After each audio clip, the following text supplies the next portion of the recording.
Bonjour à toutes, bonjour à tous. Nous allons débuter notre webinaire. Alors tranquillement, puisque vous êtes très nombreux et très nombreux à être encore en train de vous connecter. Tout d'abord, donc, nous sommes particulièrement heureux avec Stéphane de vous accueillir. On va aborder le sujet développer des comportements vertueux en santé-sécurité. Donc, c'est un sujet qui vous a interpellé puisqu'on est sur un webinaire record en termes d'inscription. Vous êtes plus de 1200 inscrits, donc il y a beaucoup de gens qui sont encore en train de se connecter. Je vois le chiffre qui grimpe. Je vais aller doucement pour amorcer. Ben, écoutez, on va commencer par se présenter. Donc, je vais présenter Stéphane Roca. Bonjour à toutes et à tous. Stéphane est consultant performance, organisation, management de la santé-sécurité et c'est notre référent national pour le groupe APAV, culture, santé-sécurité et comportement au travail. Moi-même, je suis donc Christelle Cugnet, je suis responsable marketing pour les activités conseil d'APAV, notamment conseil santé-sécurité. On va vous présenter le programme. Alors, dans un premier temps, nous allons vous apporter des éléments de contexte, en particulier sur l'accidentologie en France. En deuxième partie, des éléments pour comprendre ce qu'est la culture santé-sécurité au travail, comment elle agit et comment elle influence ou pas sur les comportements. En troisième partie, Stéphane vous fera part de tout son retour d'expérience sur ce sujet-là. Et en quatrième partie, on prendra un temps assez court, mais pour vous montrer comment on peut vous accompagner sur le sujet culture, santé, sécurité. On réserve un temps en fin de présentation pour répondre à vos questions. Alors, justement, pour interagir avec nous, vous avez à droite de votre écran, tout en bas, un module chat. Je vois que vous êtes déjà nombreux à nous avoir écrit sur le chat. Et puis un module questions. Donc, je vous remercie de nous poser vos questions plutôt sur le module questions, parce que comme on est très nombreux, ce ne sera pas facile sinon de suivre à la fois le chat et les questions. Bien, nous allons passer à la suite. Donc, bienvenue aux personnes qui viennent de se connecter à l'instant. Donc, la première partie, donc, nous allons aborder des éléments de contexte sur l'accidentologie, mais on va se mettre en dynamique et on va commencer à vous faire travailler un petit peu. Donc, je vais vous poser une question sur l'onglet sondage. Je l'active tout de suite. Donc, l'onglet sondage, il est également en bas à droite de votre écran. Donc, la question, on voudrait avoir votre vision à vous. D'après vous, la situation globale santé-sécurité en France, est-ce qu'elle s'améliore, est-ce qu'elle stagne ou elle se dégrade? Voilà, donc vous allez dans le menu sondage en bas à droite. Vous cochez la question qui vous semble correspondre à la réalité. Et puis, il faut cliquer ensuite sur « Soumettre le vote » pour qu'on puisse visualiser vos réponses.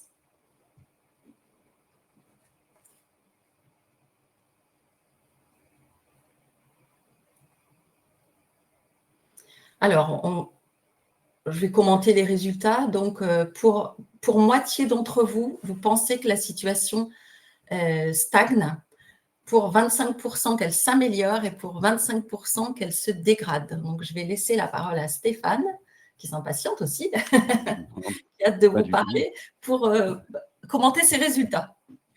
J'écoute avec très attention, une grande attention les résultats de ce premier sondage finalement très partagé. Alors, des éléments de contexte effectivement liés à l'accidentologie, puisqu'on vous a questionné là-dessus. Si on regarde un petit peu le bilan qu'a fait l'assurance maladie début 2024, en 2024, pardon, sur les données d'accidentologie 2023, ce sont les dernières qui ont été publiées et qui sont disponibles au niveau du régime général de la sécurité sociale. On a eu 759 décès suite à accident du travail, donc sur la partie purement accident du travail, hein, on ne va pas encore parler d'accident de tragédie, de maladie pro, on verra juste après. 759 accidents du travail mortels. Donc il y a une diminution, vous le voyez, du nombre d'accidents du travail avec arrêt, mais on a une augmentation encore du nombre d'accidents du travail mortels et une augmentation du nombre d'incapacités. Ça veut dire qu'en fait, on a une baisse de l'accidentologie, mais les accidents qu'on a aujourd'hui sont plus graves, plus mortels et engendrent plus d'incapacités temporaires. Donc diminution de l'accidentologie, mais augmentation finalement de la gravité, ce qui s'inscrit d'ailleurs dans les résultats des années précédentes où on a une dégradation depuis de nombreuses années de la partie gravité des accidents du travail. Quand on s'intéresse un peu aux accidents de trajet, on a une augmentation là aussi des accidents de trajet de plus de 5 et puis, une augmentation très importante du nombre de décès suite à accidents de trajet. Donc, malgré le développement du télétravail entre 2019 et aujourd'hui, je dirais, qui est censé mettre un petit peu moins de monde sur les routes tous les jours, eh bien, l'accidentologie trajet augmente et la mortalité trajet augmente elle aussi. Et troisième sujet évidemment, les maladies professionnelles. Donc on a une, augmentation du nombre de maladies professionnelles. Alors une diminution du décès, logique, hein, puisque les décès sont essentiellement des cancers professionnels et donc le pic de l'amiante continuant à diminuer, la mortalité, suite à maladie professionnelle diminue. Même si ce chiffre de -3,4, il faut le prendre avec des pincettes, parce que la mortalité liée à l'amiante diminue beaucoup plus que ça. Ça veut dire qu'il y a une mortalité liée à la maladie professionnelle qui augmente par ailleurs sur d'autres sujets et vous le voyez, on l'a mis en petit commentaire sur la droite. On a encore et toujours une augmentation, des TMS, de près de 10 entre, 2022 et 2023. Donc au final, la situation accidentologique en France, en 2023, elle est dans la ligne droite de ce qui s'est passé les 10 dernières années. C'est-à-dire que non seulement on ne s'améliore pas, mais on a plutôt tendance à avoir une sacrée dégradation d'un bon nombre d'indicateurs.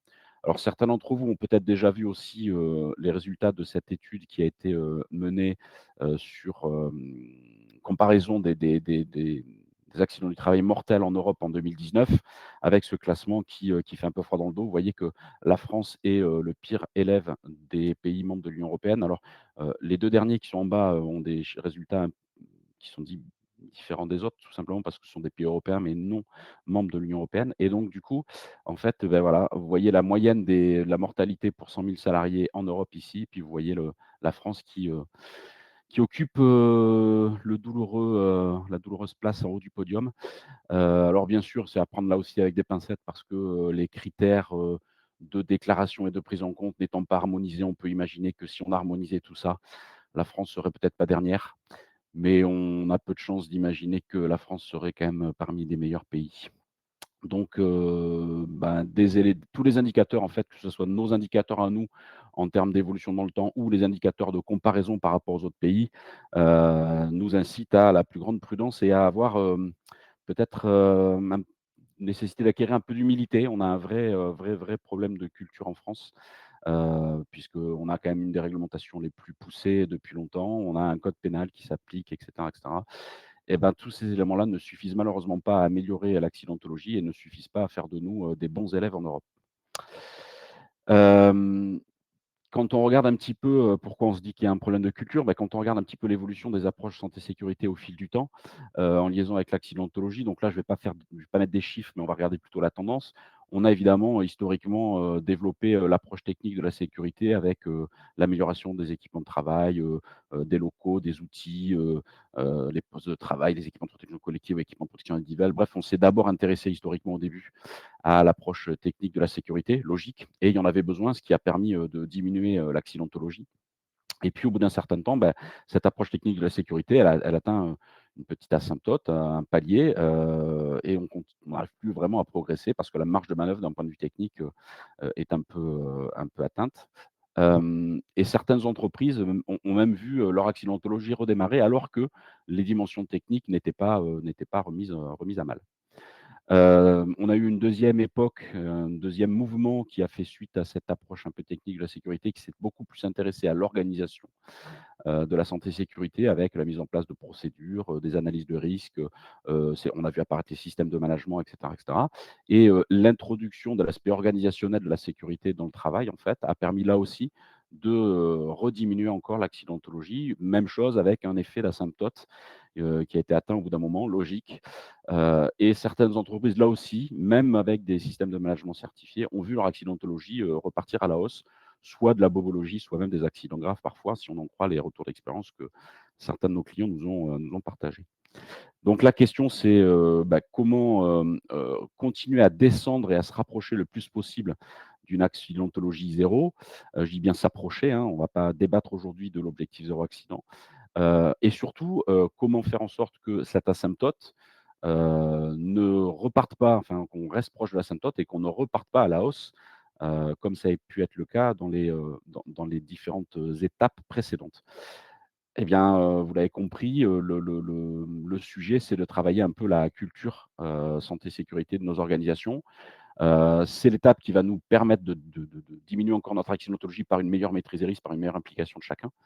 Et on va éviter l'effet de rebond et de redémarrage vers la hausse pour la bonne et simple raison que ce qui est culturel, on va l'évoquer juste après, c'est des choses qui sont, partagées et ancrées en nous. Moi, j'ai le souvenir il y a quelques années d'une petite conférence sur la dimension culture, mais pas culture sécurité, où, un intervenant avait donné la définition en disant: «La culture, c'est ce qui nous reste quand on a oublié tout ce qu'on a appris». Et donc, on est vraiment sur cette dimension-là, c'est qu'est-ce qu'on va réussir à garder en nous, à intégrer dans nos modes de pensée, dans nos modes de fonctionnement au quotidien, quelles que soient les choses que j'ai appris. Bah, je vais vous donner un exemple tout bête. Moi, je suis de formation chimiste à la base, ça fait très longtemps que j'ai pas pratiqué la chimie. Bah, ma culture chimie, c'est pas ce que j'ai appris quand j'étais à l'école. Ma culture chimie, c'est ce que je suis capable de restituer aujourd'hui sur le sujet de la chimie, 30 ans après avoir arrêté de pratiquer. Et évidemment, ma culture chimie est beaucoup plus modeste que ce que j'ai pu apprendre. Et ben, on en est exactement sur le même mode de fonctionnement là. C'est qu'est-ce qu'on va pouvoir implémenter dans l'esprit des gens, qu'est-ce qu'on va pouvoir partager dans l'entreprise et qui va faire partie de notre quotidien, de notre mode de réflexion.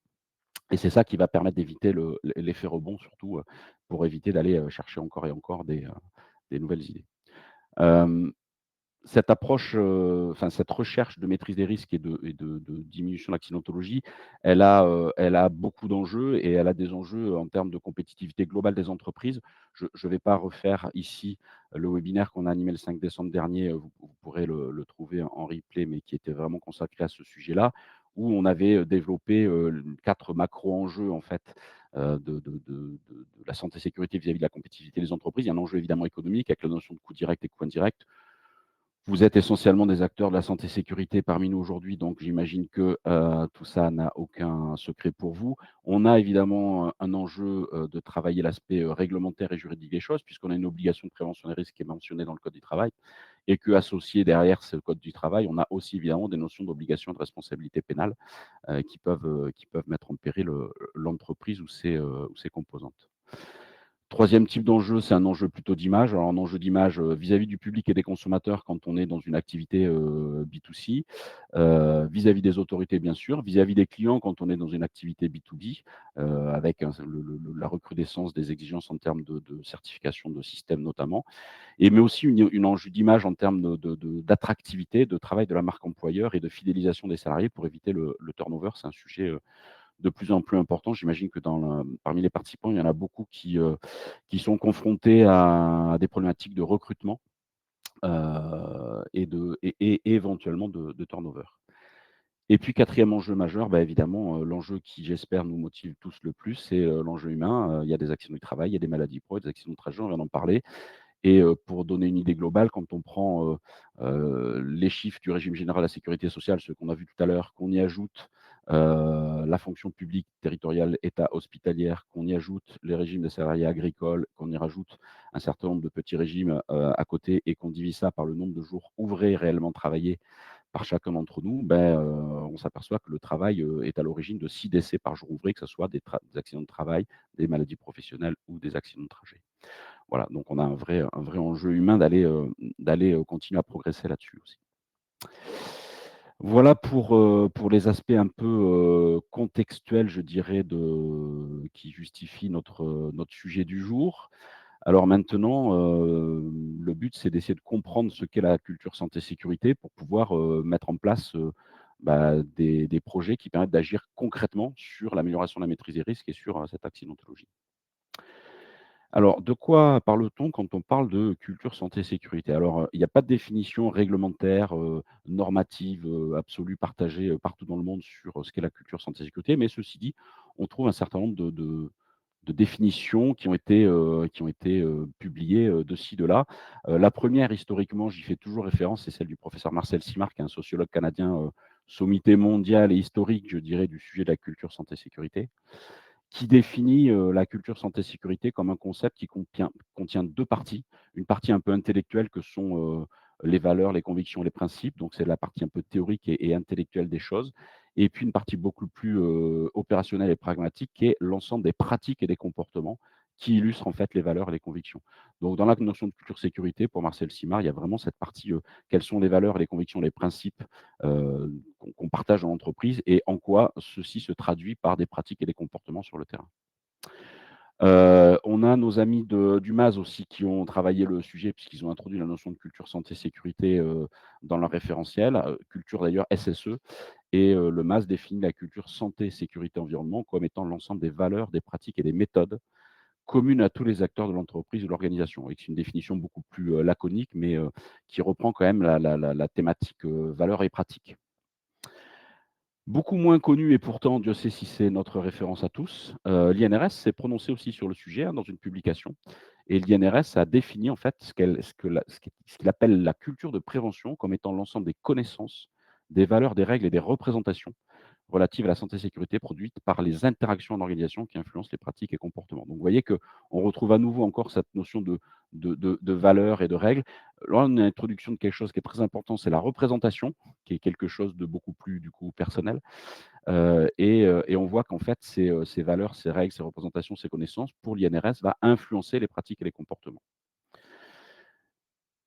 Dernière définition, je dirais, de ce qui est celle donnée par, l'Institut pour une culture de la sécurité industrielle, qui définit en fait la culture sécurité et qui nous dit que cette culture sécurité, en fait, elle reflète, l'influence que la culture organisationnelle exerce sur les manières de faire et les manières de penser. Une approche culture donc pour l'ICSI ne consiste pas à faire de la sécurité une bulle séparée des autres enjeux, mais plutôt d'être en interférence. Et donc elle va s'intéresser à la place de la culture sécurité dans les arbitrages effectués par l'organisation, que ce soit des arbitrages au niveau stratégique, au niveau opérationnel, terrain, et puis à l'influence de la culture sur les comportements et pratiques. Donc on retrouve cette notion d'influence de la culture sur les comportements et les pratiques.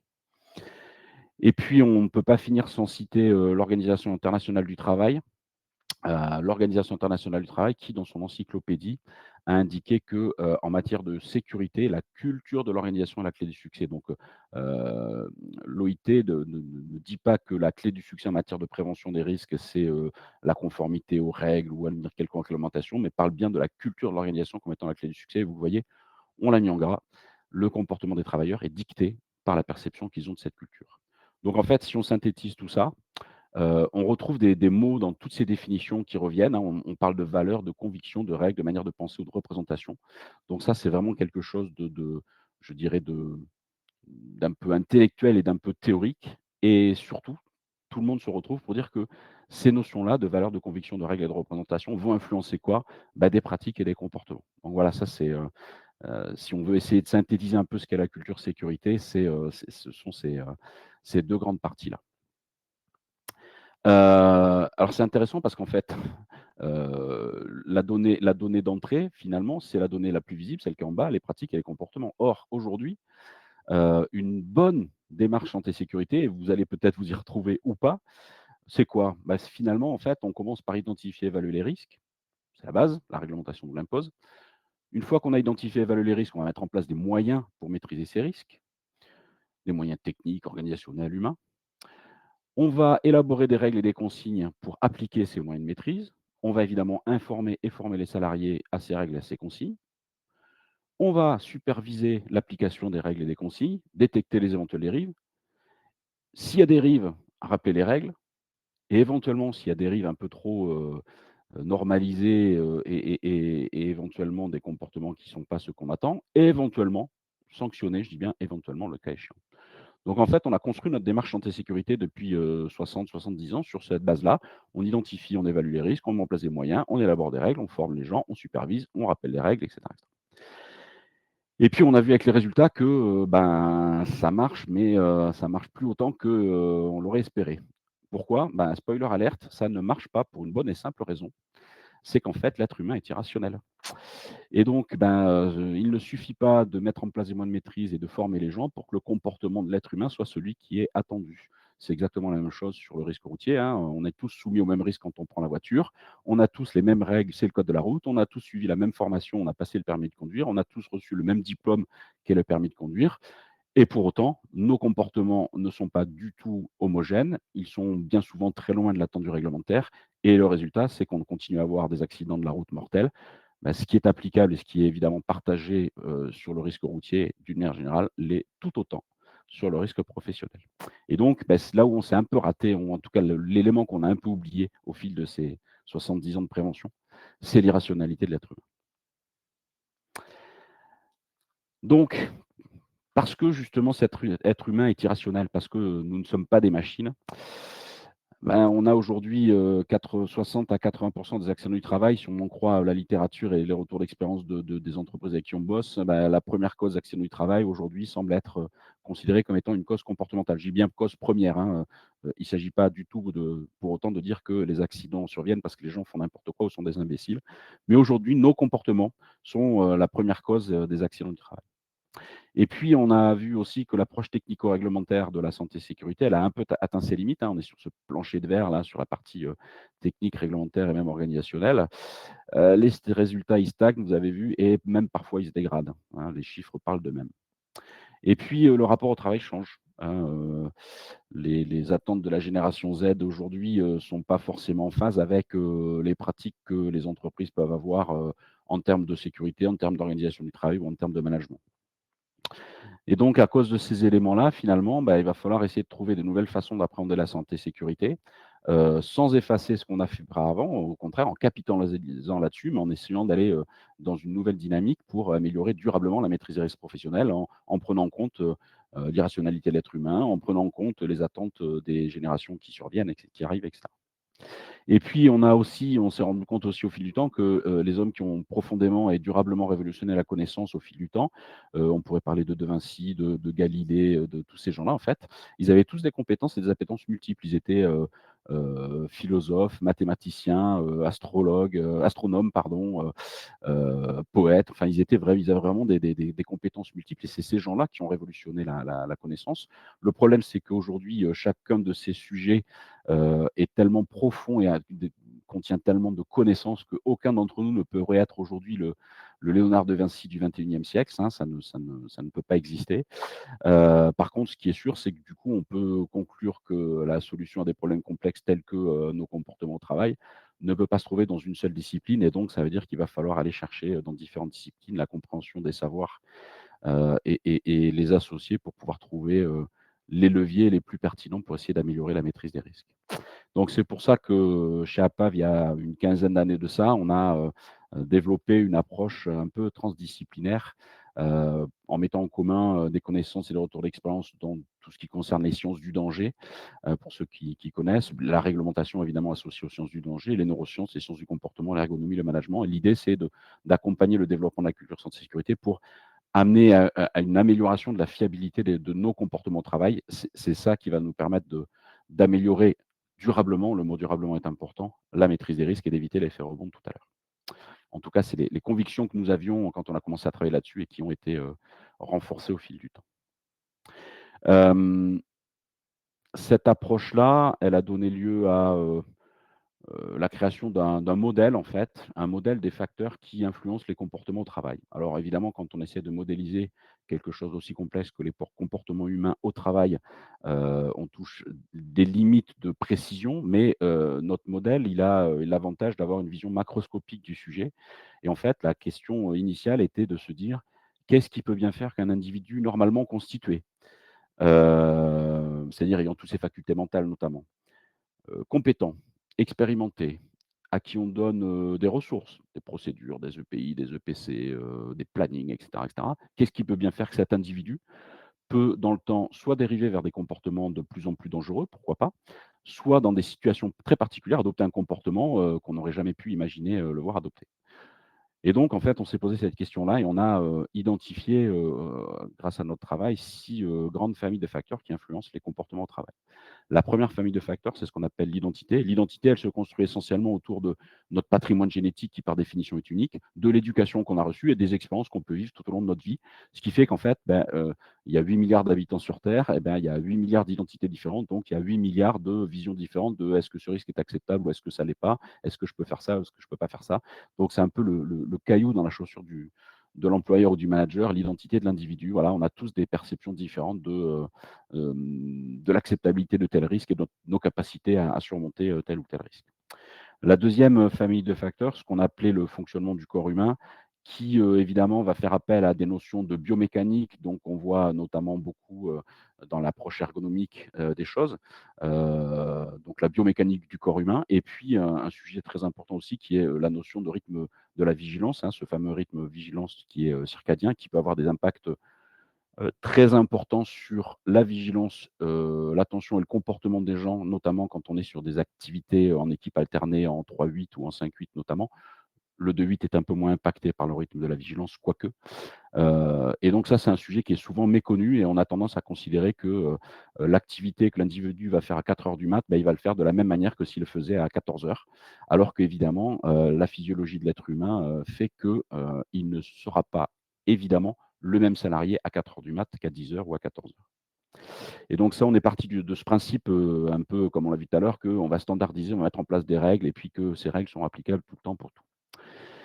Et ça trouve un peu ses limites. Et puis, le sujet sur lequel on a beaucoup évolué ces 10, 12, 15 dernières années, c'est évidemment la connaissance, du fonctionnement du cerveau en liaison avec, l'impact sur notre comportement et donc in fine sur la maîtrise des risques avec, tout ce qui est lié au biais cognitif. J'imagine que certains d'entre vous ont déjà entendu parler, sont peut-être déjà renseignés sur cette notion de biais cognitif, à quel point notre cerveau nous tend des pièges et puis, l'influence de la mise en place des routines au fil du temps et comment notre cerveau, s'appuie sur ces routines pour nous inciter éventuellement à normaliser certaines déviances qui un jour ou l'autre finiront forcément mal.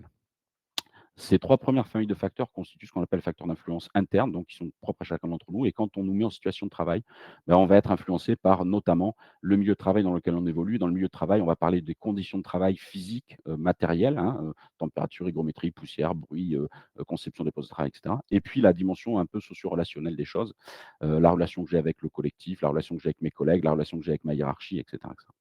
C'est tout ça le milieu de travail. La culture de l'entreprise avec, on l'a vu tout à l'heure, l'organisation, les valeurs et les convictions. Et puis, dernière famille de facteurs, c'est les postures du manager, hein, en quoi le manager, peut être un facteur d'influence du comportement des salariés et dans la modélisation qu'on a, nous on a développé, on va dire, une vision assez simple de 8 postures de base que les managers doivent développer pour essayer d'être, des acteurs favorables au développement de comportements vertueux. Et donc, on a appelé ces 3 familles de facteurs, les facteurs d'influence externe, puisqu'ils sont liés à l'environnement de travail dans lequel évolue le salarié. Donc c'est forcément un mélange un peu complexe de ces 6 familles de facteurs qui vont générer, heu, le mot va être très important, des perceptions, hein, on les a vues tout à l'heure dans une définition, on a commencé à voir la notion de perception. En fait, chacun d'entre nous va développer au fil du temps des perceptions de qu'est-ce qu'on attend de moi dans telle ou telle situation. Et cette perception, elle est forcément propre à chacun d'entre nous au regard de ces 6 familles de facteurs. Et c'est ces perceptions qui vont, inciter à développer au fil du temps beaucoup plus de comportements vertueux ou beaucoup plus de comportements défaillants et qui pourraient même à certains moments, même si je suis plutôt dans du comportement vertueux, faire basculer d'un seul coup dans certaines circonstances mon comportement vers quelque chose de défaillant. Et donc ces comportements défaillants, c'est eux qui sont à l'origine de 3 accidents sur 4. Alors qu'à l'inverse, les comportements vertueux vont permettre évidemment d'éviter les accidents du travail et vont surtout, permettre aussi de prodiguer de la performance globale puisqu'on l'a vu, juste en introduction tout à l'heure, quand on améliore la maîtrise des risques, en fait, on a des impacts positifs sur la performance de l'entreprise. Voilà ce que je voulais évoquer avec vous, très rapidement sur cette notion de comportement. Si on fait un petit focus sur l'évolution de la culture, puisqu'en fait, on parlait tout à l'heure de la culture santé-sécurité, on pourrait se poser la question de pourquoi faire un diagnostic de la culture santé-sécurité aujourd'hui? Hem, Quand on regarde un peu notre retour d'expérience et là je vais utiliser, une extrapolation d'un modèle, que certains d'entre vous connaissent bien. Dans l'entreprise, il y a des risques auxquels sont confrontés les salariés. Face à ces risques, on a mis en place des moyens de maîtrise, on l'a vu, techniques d'abord, puis organisationnels et puis, on a comme ça mis en place un certain nombre de moyens là, au fil du temps.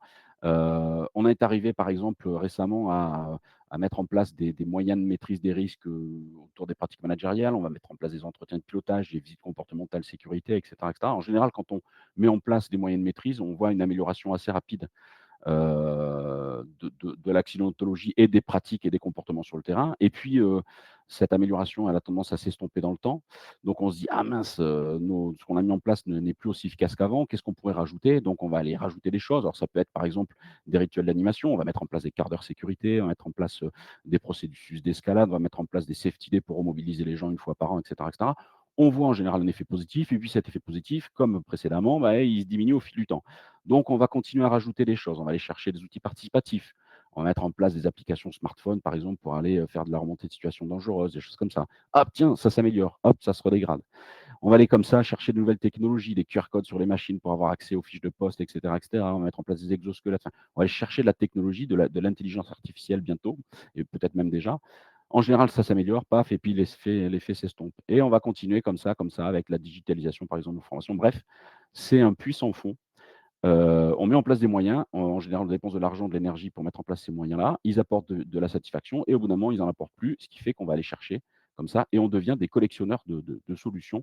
Et ça, c'est vraiment pas la bonne idée puisqu'en fait, comme le disait Albert Einstein, la folie, c'est de faire toujours la même chose et de s'attendre à un résultat différent. Et donc, si on continue à cumuler comme ça les moyens de maîtrise et à rajouter des rituels, des outils, des contraintes dans notre système, en fait, on va faire que contraindre le travail et au bout d'un moment, on va nourrir l'adage que tout le monde connaît, que trop de sécurité tue la sécurité. Et donc, vouloir systématiquement, pour essayer d'améliorer les choses, ajouter des outils, ajouter des rituels, ajouter des moyens, et cetera, c'est pas forcément une bonne idée. Pourquoi on fait ça? Parce que notre système, on ne le regarde pas en 3 dimensions comme je l'ai écrit là, comme je l'ai dessiné là, mais en fait, on le regarde un peu, de côté et donc quand on regarde les tranches de côté, finalement, on ne voit pas qu'à un moment ou à un autre, il y a des trous qui peuvent apparaître et donc la vraie bonne idée, c'est plutôt d'aller regarder qu'est-ce que j'ai aujourd'hui comme moyen de maîtrise, quelles sont les tranches qui sont dans mon système et d'aller les regarder de face pour se poser la question de savoir est-ce que ce que j'ai mis en place a toujours la même efficacité, a toujours la même pertinence qu'au départ? Est-ce qu'il n'y a pas des trous qui sont apparus là-dedans? Est-ce qu'il n'y a pas de la dérive qui est apparue? Et donc, il faudra vraiment se poser la question, avant de vouloir rajouter des tranches, est-ce que finalement, il n'y a pas des tranches qu'on devrait enlever parce qu'elles sont devenues obsolètes? Est-ce qu'il y a des tranches dont il faut boucher les trous? Bref, en fait, il y a un vrai travail de comment dirais-je, d'identification et de l'état des lieux d'aujourd'hui. Sinon, en fait, vous n'allez faire que rajouter des tranches, des tranches, des tranches, vous n'allez faire que rajouter la contrainte et vous allez perdre les gens. Les gens, au bout d'un moment, vont dire: «Bah, comment veux-tu qu'on travaille avec tout ça?» Donc, une des questions majeures auxquelles on s'est posé aussi et que vous vous posez peut-être, c'est est-ce qu'on peut évaluer la culture santé-sécurité? Tout le monde connaît, j'imagine, parmi les participants, la fameuse courbe de Bradley qui a beaucoup, beaucoup d'intérêt et qui a posé un peu les bases des principes d'évolution de la culture sécurité avec, vous le connaissez les 4 étapes, on va dire, de la courbe de Bradley de l'évolution de la culture. Donc ça, c'est quelque chose qui intellectuellement est plutôt satisfaisant. Par contre, on a vu tout à l'heure que, la culture, ça se définit comme étant un package de valeurs, de convictions, de règles, de manières de penser, de représentation, qui engendrent des pratiques et des comportements. Et donc là, la vraie question, en fait, c'est mais finalement, est-ce qu'on peut évaluer des valeurs? Est-ce qu'on peut évaluer des convictions? Est-ce qu'on peut évaluer des manières de penser? Ça devient un peu plus touchy parce que ça voudrait dire que, il y aurait un référentiel de culture santé sécurité incontestable. Il y aurait, un graal de la culture sécurité que toutes les entreprises devraient atteindre. Ça veut dire qu'il y aurait des bonnes et des mauvaises cultures. Ça veut dire aussi qu'il y aurait une culture idéale que tout le monde devrait viser, quelle que soit en fait votre activité, quelle que soit votre histoire, quel que soit votre contexte, quels que soient vos moyens, et cetera, et cetera. Et donc ça, c'est évidemment quelque chose quand on se pose les questions comme ça, on comprend vite que la courbe de Bradley comme, hem, concept intellectuel de compréhension de l'évolution de la culture, oui. La courbe de Bradley comme un moyen d'évaluation de la culture sécurité, ça devient un petit peu plus contestable. Et c'est la raison pour laquelle nous, par exemple, on ne fait absolument jamais d'évaluation de la culture sécurité. C'est-à-dire, c'est pas à nous de vous dire si vous êtes bon ou pas bon en culture sécurité. L'approche APAV, c'est pas ça. L'approche APAV, elle part du principe qu'il n'y a pas de bonne ou de mauvaise culture, qu'il n'y a pas de culture idéale que tout le monde devrait viser. Par contre, il y a un travail à faire sur quelle est ma culture aujourd'hui et quelle est la culture que je veux atteindre demain. Et donc les principes de base d'un projet d'évolution de culture, en fait, c'est un peu la même chose que, l'utilisation d'un GPS. Il va falloir déterminer, en fait, le point de départ et le point d'arrivée. Quand vous utilisez votre GPS, en fait, vous pouvez pas au départ quand vous allumez Waze par exemple, pour ne pas le citer, vous ne pouvez pas, de suite rentrer, comment dirais-je? Les coordonnées. Il est en train de enfin, il se connecte au réseau satellite. Une fois qu'il s'est connecté et qu'il sait à quel endroit vous l'allumez, donc il sait où est-ce que vous êtes au départ, d'accord? Il a lui-même identifié le point de départ. À ce moment-là, il vous donne la main et il vous demande où est-ce que vous voulez aller. Une fois qu'il a compris d'où il part et que vous lui avez dit où vous voulez aller, bah, à ce moment-là, il va pouvoir vous tracer effectivement le bon chemin avec, selon les options, le plus rapide, le plus court, le moins cher, et cetera, et cetera. Il va vous donner la distance parcourue, la durée à la d'arrivée la durée de transport, pardon, l'heure d'arrivée envisagée, les zones dangereuses, et cetera. Et bien, un projet d'évolution de culture, c'est le même principe. Il faut d'abord définir d'où vous partez. Qu'est-ce qui caractérise aujourd'hui votre culture santé sécurité? Ensuite, il faut que vous définissiez quelle est la culture que vous souhaitez viser, vous, au regard de votre contexte particulier. Et une fois que vous avez la culture de départ et que vous avez la culture visée, à ce moment-là, vous pourrez développer un projet qui sera adapté. Donc, là où nous on intervient évidemment dans la caractérisation initiale. Donc on a développé, nous, on a créé une méthode, qu'on pratique depuis, plus de 12 ans maintenant, de caractérisation qui repose sur 3 principes de base. C'est, on regarde ce qui est prévu, on regarde ce qui est fait et on regarde ce qui est perçu. Donc ce qui est prévu, c'est un peu comme lors d'un audit finalement, un peu d'analyse documentaire. Qu'est-ce que vous avez prévu? Quelles sont les tranches qui existent dans votre système? Ce qui est fait va nécessiter des immersions en situation de travail. On va aller voir des situations de travail, des rituels managériaux, des passages de conseillers entre équipes, de la résolution de problèmes, des pannes, de machin, et cetera. Donc on va vraiment faire de l'immersion terrain et puis ce qui est perçu va passer par des questionnaires, des entretiens collectifs ou individuels de manière à percevoir, à comprendre comment les gens perçoivent ce qui est prévu et comment les gens perçoivent ce qui est réellement fait. Et c'est la mise en commun de ces 3 éléments-là qui va nous permettre de définir en fait quel est votre point de départ et qu'est-ce qui caractérise votre culture aujourd'hui. Et cette culture, on va la caractériser selon 8 grands items. On va regarder quelle est la place de la santé et sécurité dans la culture de l'entreprise, puisque la culture sécurité, c'est un sous-répertoire de la culture de l'entreprise. On va regarder aussi les notions d'engagement et de leadership de la direction et du management. On va regarder comment sont définis et mis en œuvre les rôles et responsabilités, le comportement terrain et l'application des travailleurs, l'organisation de la santé et sécurité, la gestion des situations inhabituelles et des événements désirables, les pannes, les accidents, les presque accidents, etc., les anomalies, et comment sont faits les arbitrages, les notions de maîtrise opérationnelle des risques et enfin, comment est animée la santé sécurité, dans l'entreprise. Voilà les 8 items qui vont nous permettre de cartographier un peu votre culture sécu. Donc ça, c'est nous, on sait faire et donc nous, on joue le rôle du GPS. On vous dit: «Voilà d'où vous partez», grâce à ça et ensuite, on va vous faire travailler pour définir la culture visée. C'est à vous de décider ce qui vous convient dans la culture actuelle et ce que vous voulez changer dans votre culture. D'accord? Donc on met en place des instances de pilotage qui vont permettre à qui on va restituer la photographie, je dirais, de la culture d'aujourd'hui et cette instance de pilotage va définir qu'est-ce qu'elle veut photoshopper sur la photo de la culture en se disant: «Bah, ça c'est bien, je veux le garder, ça c'est bien, je veux que ça soit plus fort, ça c'est pas bien, je veux m'en débarrasser et éventuellement je veux rajouter des choses». Donc on définit nous, et on vous partage la cartographie de votre culture sécu et on vous fait bosser à définir quelle sécurité, quelle culture vous voulez avoir demain. Donc on a dit l'état des lieux permet de définir la culture d'aujourd'hui. Le travail avec les instances de pilotage du projet permettent de faire la restitution de cet état des lieux, d'aligner les perceptions, les attentes, de travailler les valeurs et donc de définir la culture santé et sécurité souhaitée. Vous avez la culture d'aujourd'hui, vous avez défini la culture de demain, vous pouvez faire votre trajet, le GPS peut faire son œuvre et définir le bon plan d'action, celui qui vous correspond à vous, en fait. Voilà, très rapidement, cette notion de culture santé sécurité vis-à-vis du comportement. On passe au deuxième sondage, Christelle? Voilà, le sondage est activé, donc il s'affiche en bas à droite de votre écran. On vous demande si dans votre entreprise, vous pensez qu'il y a une vision partagée de ce qui caractérise votre culture santé-sécurité. Donc, les modalités de réponse, oui, sans aucun doute, plutôt oui, ou bien non, vous ne pensez pas, ou bien vous n'en avez aucune idée. Donc, vous avez commencé à répondre et ce qui l'emporte, c'est le non, je ne pense pas, pour 56% au moment où je le commente. Et puis, quand même, oui, sans aucun doute, c'est seulement 6%. Et plutôt oui, on est à 32% là, au moment où vous répondez. Seulement 4% répondent « je n'en ai aucune idée ». Voilà. Donc, on est plutôt Alors, sur des réponses plutôt défavorables. OK. Alors, c'est pas très, très étonnant dans la mesure où effectivement, quand on interroge, par exemple, les membres d'un comité de direction et qu'on leur pose clairement la question, «Qu'est-ce qui caractérise notre culture santé sécurité aujourd'hui?» On a d'abord un grand silence. Les gens se regardent en disant: «Qu'est-ce qui caractérise notre culture santé sécurité aujourd'hui?» C'est une question auquel personne ne s'est jamais intéressé. Et puis quand chacun individuellement arrive à, sortir des éléments qu'il pense caractéristiques de la culture et qu'on croise les réponses de tout le monde, c'est là qu'on s'aperçoit qu'en fait, il y a pas forcément de vision partagée, y compris au plus haut sommet de des entreprises, en fait, chacun va avoir, que ce soit le directeur général, le directeur administratif financier, le DRH, directeur technique, directeur de prod, etc., directeur industriel.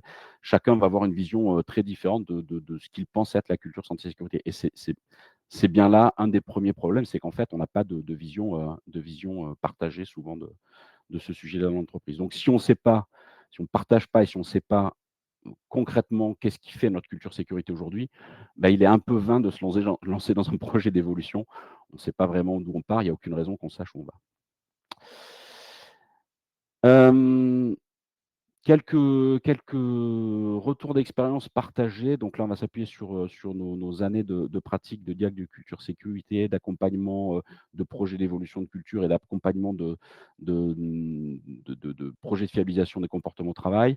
Dans les grands principes, si on a une vision globale, si on repart sur ce schéma-là, en fait, l'identité, c'est un sujet sur lequel on ne va pas pouvoir travailler évidemment. Ce n'est pas l'objet d'un projet de diag de culture, ni c'est pas non plus comment dirais-je, l'ambition d'un employeur que de changer l'identité des gens, hein. Donc l'idée n'est pas du tout là-dedans. Chacun va avoir sa propre identité. Par contre, l'intérêt, c'est de développer plutôt les autres sujets, notamment la culture d'entreprise et les postures managériales, de manière à ce que les autres facteurs d'influence aient un poids prépondérant versus l'identité. Ça veut dire qu'on ne va pas évidemment nier l'identité des gens, mais l'idée, c'est que ce soit Pierre, Paul ou Jacques qui fassent le boulot, finalement, le comportement à la fin soit globalement à peu près le même.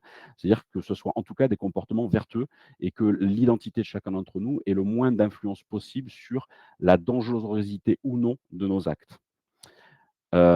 Pour ce qui est pardon, du fonctionnement du corps humain dans sa dimension sociale, interaction biomécanique, comment dirais-je, ouais, sociale et biomécanique, mais aussi vigilance, hein, l'ensemble, mais aussi sur le fonctionnement du corps humain, du cerveau avec toutes les notions de biais cognitifs, d'influence des routines, etc. On peut réfléchir à la mise en place en fait de pratiques et d'outils de gestion du risque d'erreur. Alors évidemment, vous connaissez l'adage l'erreur est humaine. On estime qu'on commet selon les jours, les situations, entre 2 et 10 erreurs par heure de travail.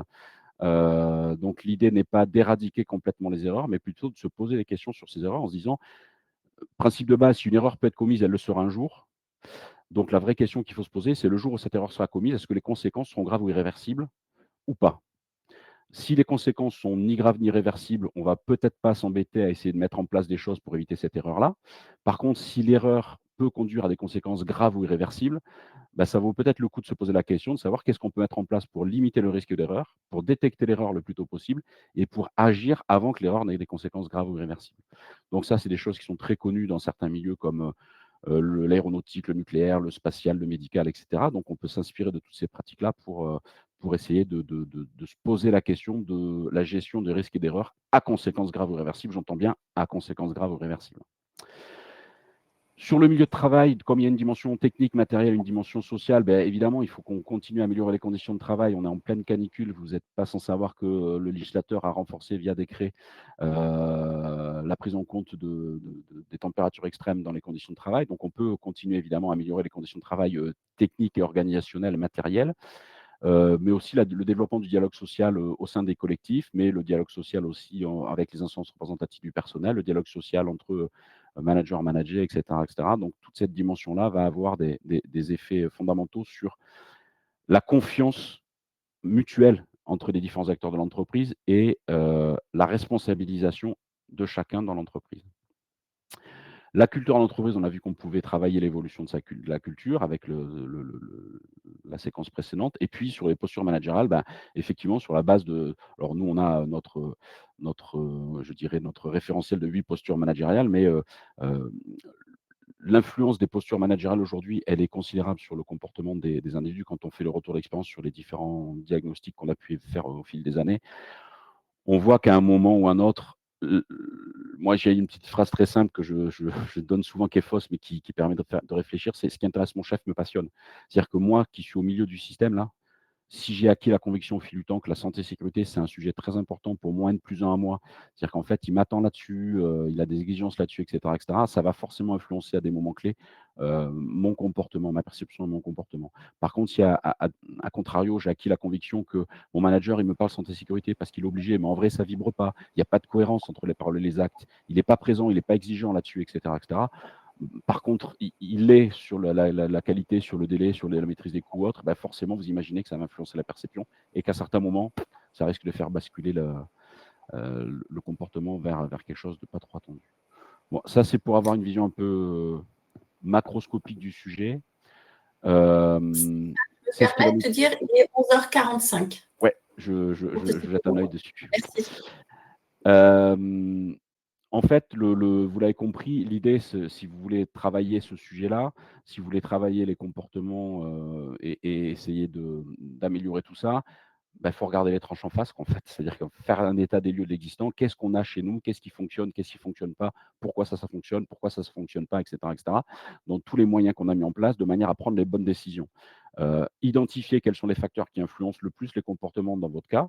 Est-ce que parce qu'on est sur du 5-8, on a oublié, par exemple, le rythme de la vigilance et que ça peut avoir une influence particulière? Est-ce que c'est les postures managériales? Est-ce que c'est notre milieu de travail? Est-ce que c'est notre culture d'entreprise qui est très empreinte de, je sais pas moi, compétitivité commerciale et qu'on a oublié un certain nombre de choses? Bref, chaque cas va être différent et donc c'est intéressant dans le cadre du diagnostic d'aller regarder en fait quels sont les facteurs qui influencent le plus le comportement dans vos équipes. Et enfin, derrière, c'est définir l'attendu. Bah, du coup, qu'est-ce que je veux comme culture? Quelles sont les caractéristiques de culture que je veux atteindre demain? Et quels sont les types de comportements que je veux attendre demain? Est-ce que je veux pouvoir observer demain de la vigilance partagée? Est-ce que je veux observer demain du réfléchir avant d'agir? Est-ce que je veux observer demain du respect bête et discipliné de telle et telle règle dans telle circonstance? Enfin, c'est à vous de définir en fait qu'est-ce que vous voulez. Et une fois que vous aurez ça, ben, c'est là où vous allez avoir le bon projet, c'est-à-dire celui qui va vous permettre de faire en sorte que les comportements vertueux soient de plus en plus lourds, pesants, présents, et donc la balance, elle penche de leur côté, et qu'au fil du temps, les comportements d'insécurité, ben, on finisse par les alléger et qu'ils restent de façon très, très marginale, en fait. Si on partage un peu, on a essayé de faire simple, 5 erreurs récurrentes qu'on voit, nous, dans les projets.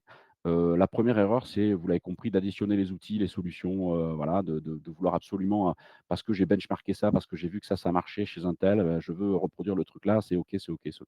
Donc là, on va être, on va faire les collectionneurs un peu compulsifs de solutions et au final, bah, vous comprenez que si toutes ces tranches laissent les trous grossir, bah, au final, la probabilité que les trous s'alignent, elle sera élevée et donc vous allez, rendre votre système de plus en plus complexe et pas forcément de plus en plus efficace. Donc ce qui est important, c'est de s'assurer, enfin de regarder quels sont les prérequis pour que ce moyen-là, cet outil-là fonctionne. Comment ça se fait que chez un tel, ça marche? Qu'est-ce qui fait que ça marche chez lui? Et comment je peux m'en inspirer pour que ça marche chez moi? Et puis superviser au fil du temps, la pertinence en fait, des moyens. Il suffit pas de les mettre en place, il faut aller regarder qualitativement parlant régulièrement. Est-ce que ça m'apporte toujours la valeur ajoutée prévue initialement? Deuxième erreur, c'est de déployer de façon, dogmatique des démarches décidées, on a mis des guillemets, «en haut lieu». Donc ça, c'est un peu la problématique des grands groupes, c'est que forcément, il y a des décisions qui sont prises en haut avec des standards, avec des voilà, et c'est logique, hein, dans les grands groupes, c'est la même chose chez APAV. Par contre, la question, c'est comment on fait pour déployer ces standards-là, localement, en sachant qu'il peut y avoir des historiques, des activités, des moyens, des cultures locales très, très différentes. Quand on prend des grands groupes industriels, ben, on a parfois beaucoup d'usines, beaucoup de sites de fabrication, par exemple, mais qui font des activités tellement différentes que l'adaptation du standard national ou international est nécessaire et que les conditions de réussite de ce transfert de standard localement peuvent être plus ou moins compliquées d'un endroit à un autre. Donc ça c'est super important. 3e erreur, c'est sous-estimer l'irrationalité du comportement humain. Voilà, notre cerveau nous tend des pièges, c'est sûr et certain. On met en place des routines, c'est obligatoire, nécessaire, mais certaines routines peuvent nous tendre des pièges. Croire qu'un salarié, à partir du moment où il est bien formé, bien équipé, expérimenté, va forcément travailler en sécurité, c'est se mettre le doigt dans l'œil jusqu'au coude. Donc ça, c'est vraiment un sujet important à prendre en compte. Autre sujet important, évaluer la performance santé-sécurité au regard des seuls indicateurs d'accidentologie. Les indicateurs d'accidentologie, taux de fréquence, taux de gravité sont intéressants parce qu'ils permettent de se benchmarker, ils permettent de regarder l'évolution, mais ce sont des indicateurs de résultats finaux, c'est des indicateurs rétroviseurs. C'est-à-dire qu'en fait, on va mesurer est-ce qu'on a été bon ou pas bon, est-ce qu'on s'est amélioré ou dégradé sur la période passée. C'est pas en regardant dans le rétroviseur qu'on pilote, c'est en regardant devant soi qu'on regarde un petit peu, quelle trajectoire il va falloir prendre et est-ce qu'il faut freiner, accélérer, tourner à gauche, tourner à droite. C'est pas en regardant dans le rétroviseur. Donc en fait, c'est vachement important de s'intéresser à la réelle maîtrise des risques sur le terrain et pas simplement à des indicateurs, quantitatifs, rétroviseurs. Voilà, donc s'intéresser à la détection, au traitement des précurseurs d'accidents, s'intéresser à l'évolution des comportements, voilà, c'est forcément important. Et puis, dernière erreur, laisser vivre l'idée que les questions de santé et sécurité sont la prérogative quasi exclusive du service HSE. On l'entend encore beaucoup quand on fait des diagnostics de sécurité où les questions de santé et sécurité, c'est la responsabilité du responsable ou de la responsable HSE, QSE ou autre. Et il y a un peu parfois on a nourri au fil du temps du désengagement managérial sur ce sujet. Je dis bien on a nourri, il ne s'agit pas pour moi de tirer sur les managers, loin de là, mais notre culture et notre approche a un peu nourri ce désengagement-là. Et donc, si on essaie de partager 5 conseils de choses qu'on a pu voir, et qui fonctionnent plutôt pas mal, le premier, ça va être évidemment de s'assurer que les membres de la direction sont alignés. Est-ce qu'on a une vision partagée? Est-ce qu'on a des attentes communes? Quelle est l'exigence que chacun d'entre nous, membres du comité de direction, va mettre sur nos N-1? Quelle est notre contribution dans ce projet concrètement? Avoir une vision claire et objective de où on part et où on veut aller. Et puis, placer la santé et sécurité plutôt comme une valeur que comme une priorité, parce que les priorités, elles changent. La priorité d'une entreprise, j'ai du mal à penser que ça soit vraiment la santé et sécurité. Je dis bien la priorité, hein. La priorité de l'entreprise, c'est de pérenniser son activité, éventuellement de se développer. Du coup, c'est quoi la place de la santé et sécurité là-dedans? Vous avez vu avec les définitions que la santé et sécurité peut être positionnée comme une valeur et l'intérêt de cette valeur, c'est elle va résister au fil du temps, aux changements de direction, aux intempéries, aux tempêtes que l'entreprise va traverser, puis elle va imbiber toutes les strates de l'entreprise. Deuxième conseil, c'est construire la démarche autour d'une ambition commune et non négociable, pardon. C'est améliorer en continu à maîtriser les risques. Voilà. Faut vraiment redonner du sens à la démarche de prévention. Le but de de toute démarche de prévention, c'est d'améliorer en continu la maîtrise des risques. Et souvent, quand on parle santé et sécurité dans l'entreprise, on parle de responsabilité, on parle de respect des règles, on parle de non-respect des règles, on parle d'accidentologie. À quel moment on parle vraiment de maîtrise des risques, en fait? Et ça me semble super important de remettre la maîtrise des risques au centre du débat. Troisième conseil, développer une notion de culture juste. Alors, dans la culture juste, si on veut faire très simple, il y a de la transparence, de la bienveillance, de la confiance, de l'exigence et de la responsabilité. La culture juste, c'est pas le monde de oui-oui, c'est pas le monde des bisounours. Il y a évidemment une nécessité de transparence dans un sens comme dans l'autre, ascendant, descendant, de la bienveillance dans les deux sens aussi, de la confiance à créer et à entretenir au quotidien, mais aussi de l'exigence managériale et de la responsabilisation de chacun. Le quatrième conseil, c'est autour des règles claires, utiles, pertinentes et adaptées, des règles auxquelles on est capable de donner du sens, en liaison avec le risque, hein. S'il y a une règle sécurité, c'est qu'elle contribue à maîtriser les risques a priori, voilà. Et puis, être capable de manager ces règles au quotidien, en fait. Il ne s'agit pas de poser des règles, de dire: «Maintenant vous avez été formés, vous allez les appliquer», il faut les manager. Et le dernier conseil qu'on peut partager avec vous, c'est, comment on accompagne, les managers pour, mener à bien leurs missions qui sont essentiellement de contribuer à développer des postures favorables au comportement vertueux des opérateurs, hein. Je suis un élément en tant que manager, majeur du développement de certaines, perceptions et ces perceptions vont engager des comportements de la part de mes N-1 et comment je dois intégrer en fait cette notion de maîtrise des risques comme une composante, j'ai mis «normale» entre guillemets, du management opérationnel. Si je suis capable de manager, je suis capable de manager aussi la sécurité. Il n'y a pas besoin d'être un expert dessus. Dernier petit sondage. Il est activé, Stéphane, donc je vais directement te commenter les réponses et vous les commentez à tous. Donc, pour presque 70%, vous êtes plutôt en position partagée entre les bonnes pratiques et les pièges à éviter.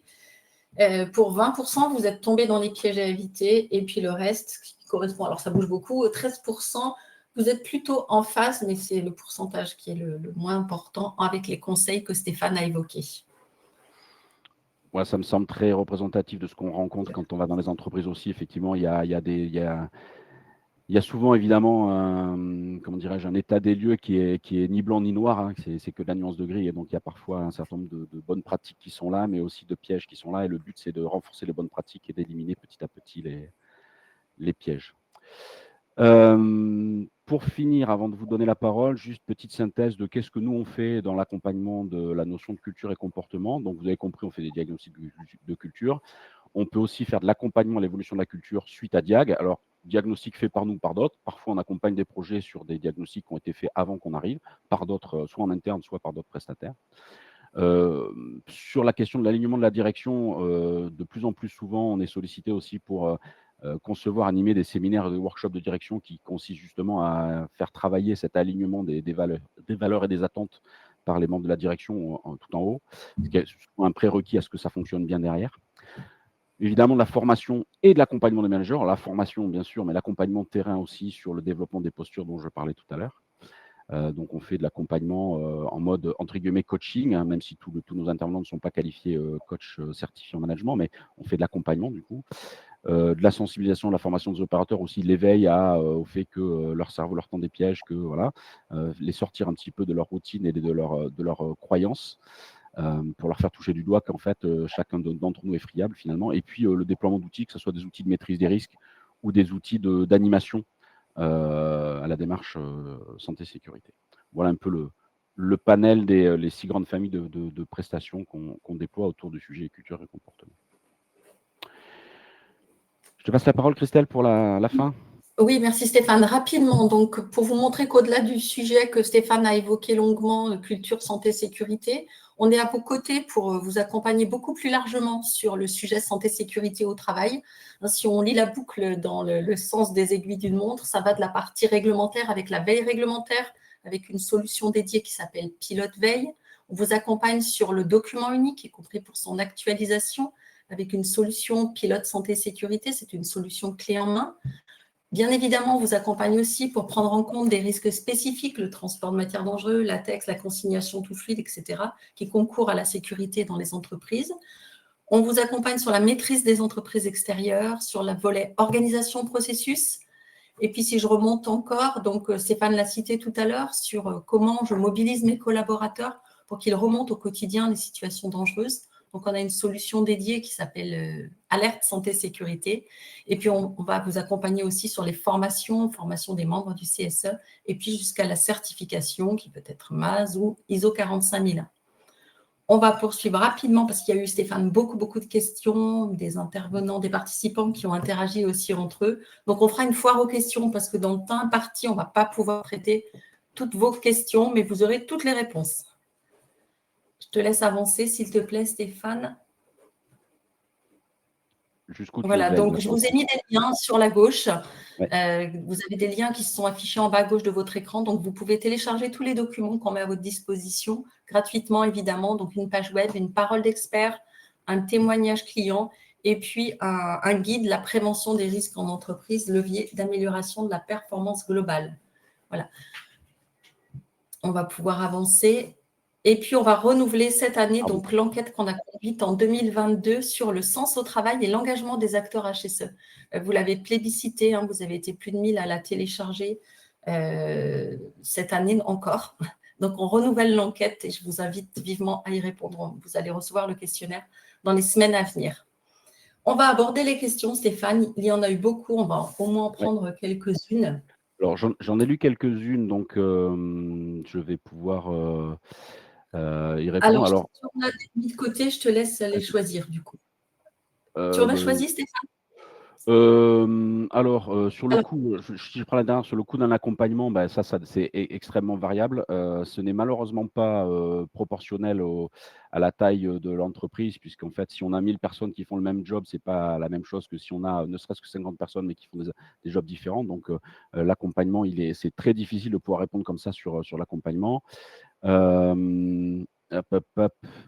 J'ai vu une question, les leviers les plus puissants que tu as observés pour ancrer des comportements vertueux dans le quotidien. Alors, moi, j'ai tendance à penser, sur la base de notre retour d'expérience, que vraiment, le déploiement le développement de l'implication managériale est un des leviers les plus puissants. C'est un des plus compliqués, un des plus longs, mais c'est vraiment un des plus puissants.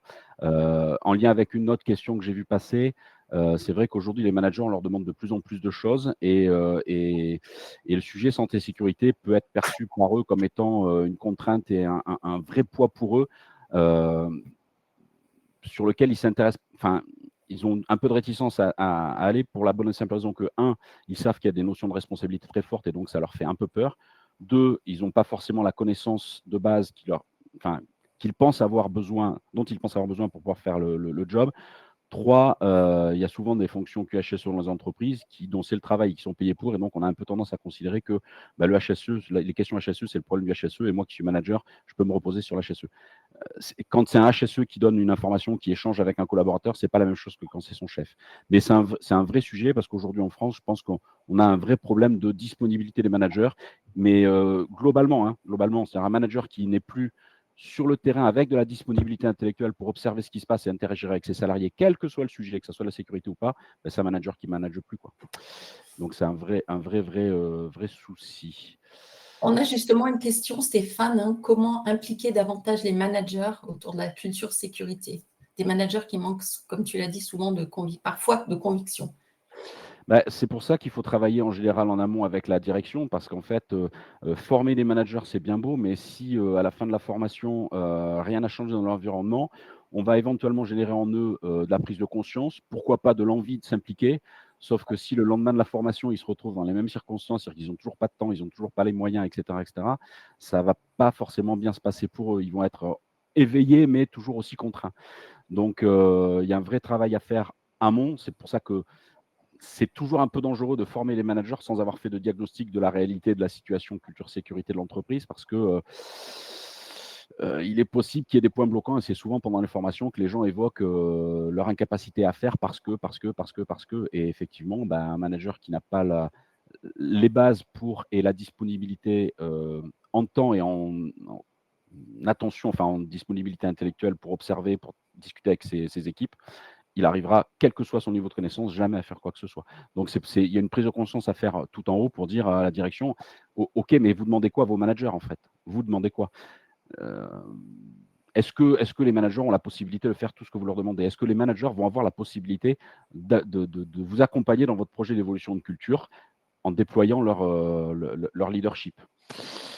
C'est pour moi le levier le plus puissant, mais c'est aussi le plus difficile. C'est pour ça que j'attire votre attention. Faites attention, formez des managers, surtout si la formation, elle parle de rôle et responsabilité, ça peut être plus cristallisant qu'autre chose. C'est pas toujours la solution, prioritaire à avoir de former les managers, même si on sait qu'à un moment ou à un autre, les managers, il va falloir les former. Mais voilà, je dirais que si vous apprenez à quelqu'un à nager, mais que vous le mettez dans une piscine où il n'y a pas d'eau, bah, il a beau savoir nager, il nagera pas. Voilà, pour faire simple. Tac, tac, tac, Alors, il y a des questions sur le chat également. Il y en a ouais, eu on m'a parlé de beaucoup. l'ISO 45001. Pour moi, l'ISO 45001, Voilà, comme toutes les c'est un très, très bon outil, mais ça dépend ce qu'on en fait. Voilà. Là encore, si vous faites de l'ISO 45001 une opportunité d'améliorer votre démarche et votre approche santé-sécurité, c'est un très, très bon outil. Maintenant, si vous faites de l'ISO 45001 juste un objectif d'avoir une certification sans autre opportunité d'améliorer la culture, ben, vous obtiendrez ce que vous voulez obtenir, en fait. Donc, voilà,